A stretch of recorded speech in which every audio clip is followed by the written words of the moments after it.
कह माही राम जी के जन्म है भेलनी, कौने साजल बरियाती हो रामा।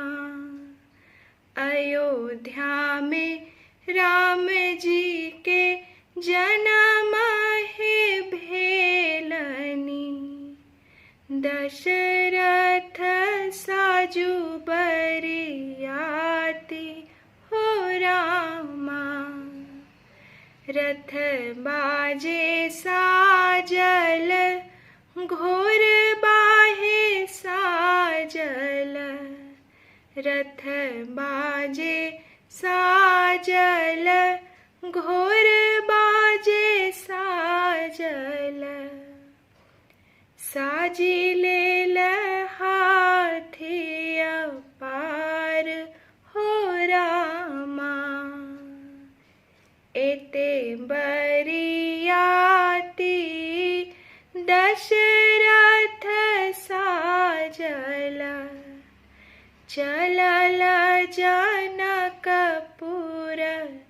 धाम हो रामा। जखनहि रामचंद्र अयला जनकपुर, सखी सब पढ़थिन गारि हो रामा। जखनहि रामचंद्र द्वार पे अयला, सखी सब परिछन जाए हो रामा। कांचहि बाँस केरा डल बाबू नाओल, ताहि लेल सिंदूर पिठार हो रामा। सब सखी देखथि आजन बाजन, सब सखी देखथि आजन बाजन। सासु निरखथि जमाए हो रामा।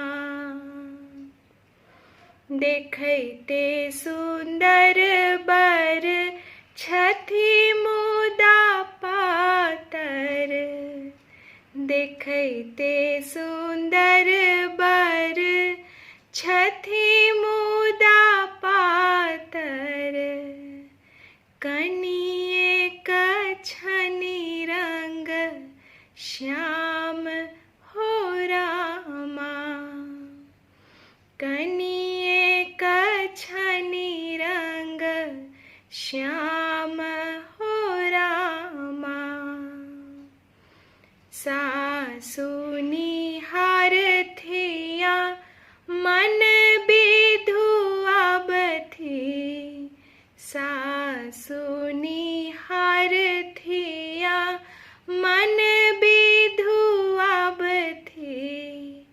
सीता हमर छथि गोर हो रामा। जखनहि रामचंद्र बेदी जाय बैसला, पुरहित वेद पढ़ाए हो रामा। सब देवता अयला ब्याह देखै लेल, सब मिली फूल छिड़ियाई हो रामा।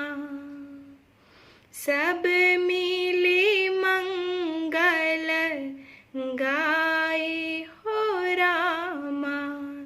सब करे जय जय कार हो रामा। सब